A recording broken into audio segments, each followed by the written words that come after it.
جناب سیدنا صدیق اکبر رضی اللہ تعالیٰ لکھا جب خلیفہ بنے نا سب سے پہلا آپ کے پاس ایک بچی آئی چھوٹی، اور آپ کے پاس بیٹھ کے نا رونے لگ پڑی. آپ نے اسے روتے دیکھ کے پوچھا کیوں رو رہی ہے؟ عرض کرتی ہے خلیفہ رسول اس لیے رو رہی ہوں کہ حضور نبی علیہ السلام کا وصال ہو گئے.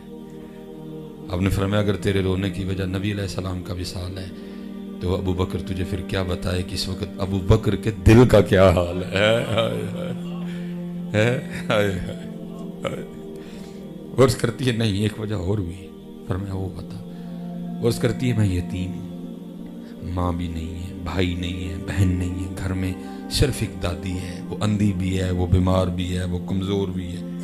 ٹھیک ہے جی، ہمارے پاس کچھ بکریاں ہیں جن کا دودھ نکال کے نا ہم بیچ کے اپنا گزر بسر کرتے ہیں. میرے ہاتھ چھوٹے چھوٹے ہیں، میں بکریوں کا دودھ نہیں نکال سکتی. دادی اندھی ہے، اس سے نکلے گا نہیں. رو اس لیے رہی ہوں کہ جب تک نبی علیہ السلام اپنی حیات ظاہری کے ساتھ ہم میں موجود تھے آپ روز ہمارے گھر تشریف لایا کرتے تھے اور ہمیں بکریوں کا دودھ نکال کر دیا کرتے تھے. جناب ابو بکر رضی اللہ تعالیٰ عنہ روتے اس شدت سے محبوب یاد آئے. نبیوں میں رحمت لقب پانے والا، مرادیں غریبوں کی بھر لانے والا، اپنے پرائے کا غم کھانے والا، اتر کر ہرا سے سوئے قوم آیا، ایک نسخہ کیمیا ساتھ لایا. اب رو پڑے تھے، رو کے پھر اس بچی کو جواب کیا دیتے ہیں؟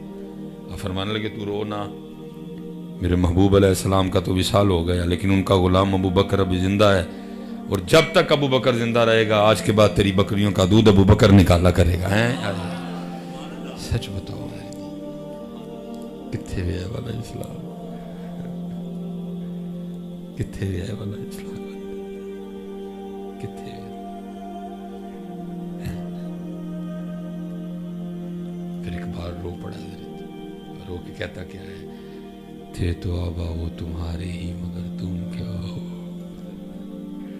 نقشبندی، قادری، چشتی، سہروردی، فاروقی، صدیقی، علوی، حیدری، حسینی، تھے تو آبا وہ تمہارے ہی مگر تم کیا. اسی غسیلے، اسی لڑاکے، اسی بد زبانی کرنا، اسی بد کلامی کرنا، کسی دے کم نہ آنا. نہ اچھا پتر، نہ اچھا خامن، نہ اچھا مولے دار، نہ اچھا ہمسایا، نہ اچھا دکاندار، نہ اچھا گاہک، نہ اچھا بہنوئی، نہ اچھا داماد. تھے تو آبا وہ تمہارے ہی مگر تم کیا ہو. ہاتھ پہ ہاتھ دھرے منتظر فردا. حضرت سیدنا عمر فاروق رضی اللہ تعالیٰ عنہ فرماتے ہیں میری کوشش رہی میں ابو بکر پہ سبقت لے جاؤں، لیکن آپ فرماتے وہ وقت آیا جب مجھے بھی کہنا ہی پڑ گیا اے عمر سبقت تو دور، کاش تو ابو بکر کے سینے کا ایک وال ہی ہوتا ہے. وہ ابو بکر ہیں، وہ یار غار ہیں، وہ یار مزار ہیں. اب دیکھتے ہیں نا جی آئے دن کوئی نہ کوئی کتا ابو بکر پہ بھونک پڑتا ہے. اللہ ان کے بھونکنے سے حضرت ابو بکر کو کوئی فرق نہیں پڑے گا. یہ میری بات یاد رکھنا، ان کتوں کے بھونکنے سے حضرت ابو بکر کو رضی اللہ عنہ کوئی فرق نہیں پڑے گا، کیونکہ جہاں ابو بکر ہیں حضرت جی وہاں کسی کتے کا بھونکنا جاتا ہی نہیں ہے. وہاں تو جب بھی جاتا ہے درود ہی جاتا ہے. یہ اصل میں نا حضرت یہ اپنی آگ میں اضافہ کر رہے ہیں. ابو بکر قرآن چ بھی نال، ابو بکر غار چ بھی نال، ابو بکر سفر چ بھی نال، ابو بکر مزار چ بھی نال. یہ اپنی آگ میں اضافہ کر رہے ہیں، یہ اپنی سیاہی میں اضافہ کر رہے ہیں. اور عمران خان صاحب کو حضرت اس بات پہ نا نوٹس لینا چاہیے. یہ جو ہے نا یہ معاملہ ٹھیک نہیں ہے. ٹھیک ہے ہم صوفی لوگ ہیں لیکن حضرت ہمیں مولا علی سے بھی عشق ہے، ہمیں حضرت ابو بکر سے بھی عشق ہے. عمران خان صاحب کو اس حوالے سے نا نوٹس لینا چاہیے. یہ ملکی حالات جو ہے نا یہ خراب ہو گئے، ہم یہاں کوئی کمپرومائز نہیں کریں گے. جناب مولا مشکل کشا پہ، جناب ابو بکر پہ، حضور کے صحابہ پہ، حضور کی اہل بیت پہ ہمارا سارا کچھ قربان ہے. کوئی سمجھوتا نہیں. اور فرماتے ہیں کہ مدینہ پاک کے مضافات میں نا ایک اماں جی تھی اور ان کے آگے پیچھے کوئی نہیں تھا، بوڑھی تھی، بیمار تھی. جناب ابو بکر رضی اللہ تعالیٰ عنہ نے ان سے کوئی رشتہ نہ ہونے کے باوجود ان کی خدمت کی ڈیوٹی اپنے ذمہ لے رکھی تھی. اب روزانہ تشریف لے جاتے، جھاڑو دیتے، پانی بھر کے لاتے، آٹا گوندتے، سالن پکاتے، اماں جی کو روٹی کھلا کے واپس آ جاتے. جب کسی سفر پہ ہوتے نا نبی علیہ السلام کی خدمت میں تو کسی کی ڈیوٹی لگاتے. جناب عمر فاروق فرماتے ہیں کہ جناب ابو بکر کسی کی ڈیوٹی لگا رہے تھے، میں نے سن لیا. آپ تو ڈیوٹی لگا کے تشریف لے گئے. میں نے اس شخص سے کہا، میں نے کہا یہ تو نہیں جانا آج میں جانا ہے. اور ارادہ یہ تھا کہ آج اس طرح خدمت کرنی ہے جا کے کہ اماں جی بھی خوش ہو کے کہیں گے خدمت تو آج ہی ہوئی ہے حضرت. آپ فرماتے ہیں میں مقررہ وقت پہ چلا گیا، جا کے ناہست آواز میں السلام علیکم کا، تاکہ ابھی نا اماں جی کو پتہ چلے کہ کون آیا. جب خوش ہو کے پوچھیں گی پھر بتاؤں گا میں عمر فاروق ہوں. آپ فرماتے ہیں جا کے جھاڑو دیا، تازہ پانی بھر کے لایا، آٹا گوندا، سالن پکایا، روٹی بنائی، سالن برتن میں ڈالا، روٹی رکھی، اماں جی کے پاس آیا، ایک نوالا توڑا، سالن میں ڈبویا، اماں جی کے ہونٹوں سے لگایا کہ کھا لیں. کہتے جیسے نوالا ہونٹوں سے لگا اماں جی بول پڑی، آج ابو بکر نہیں آئے، آج ابو بکر نہیں آئے. فرماتے میں بڑا حیران، وہی اس کے لیے تو معروف ہے، مشہوری ہے کہ نبی نہ آئے، لیکن اس کو تو نظر آتا ہے. اور اگر اس کو نظر نہیں آتا تو پھر اس کو کس طرح پتا چل گیا کہ ابو بکر نہیں آئے؟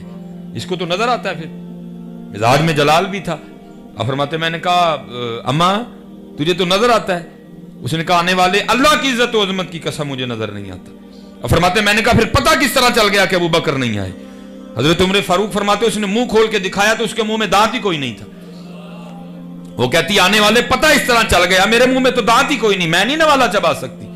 لیکن جب حضرت ابو بکر آتے ہیں پہلے نوالے کو اپنے منہ میں رکھ کے اس کو چباتے ہیں، اس کو نرم کرتے ہیں. جب وہ نرم ہو جاتا ہے پھر اس کو میرے منہ میں رکھتے ہیں، میں نگل جاتی ہوں. آج جب سخت نوالا ہونٹوں سے لگا نا، میں سمجھ گئی ہو نہ ہو حضرت ابو بکر نہیں آئے آج. لیکن پھر بات وہ اقبال کی ہے، تھے تو آبا وہ تمہارے مگر تم کیا ہو. دیکھنا تو یہ ہے کہ ہم کیا ہیں حضرت، وہ تو ٹھیک ہے، وہ تو رضی اللہ عنہم ورضوا عنہ. دیکھنا یہ کہ ہم کیا ہیں حضرت. حضور سیدنا غوث اعظم رضی اللہ تعالیٰ عنہ لکھا ہے، حضور غوث اعظم رضی اللہ تعالیٰ عنہ خود کو نا ایک چادر میں چھپائے بازار سے گزر رہے تھے،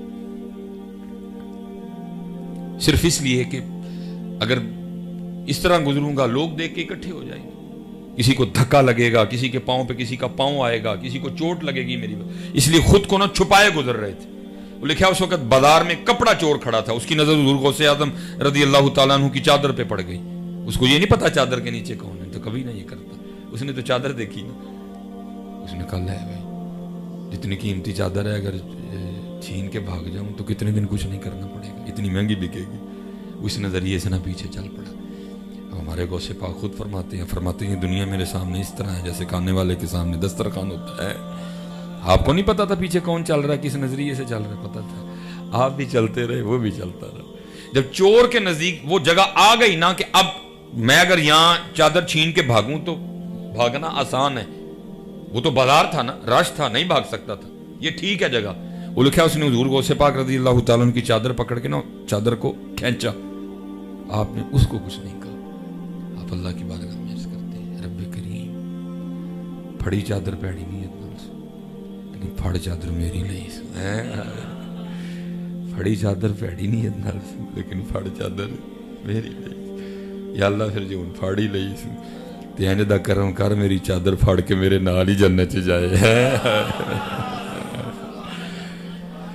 تھے دعا وہ تمہارے، تھے دعا وہ تمہارے مگر تم کیا.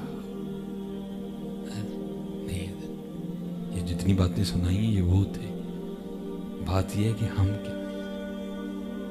وہ صدیق اکبر تھے، وہ حضرت علی تھے، وہ غوث اعظم. یہ دیکھنا ہے کہ ہم کیا ہیں. وہ تو تھے حضرت، وہ تھے تو تھے نا حضرت. اصل مسئلہ یہ ہے کہ ہم کیا. بیگانے تو بیگانے حضرت، ایسی کسی دے منہ کی برکیاں پانیاں نہیں، ایسی کسی لی کی جنت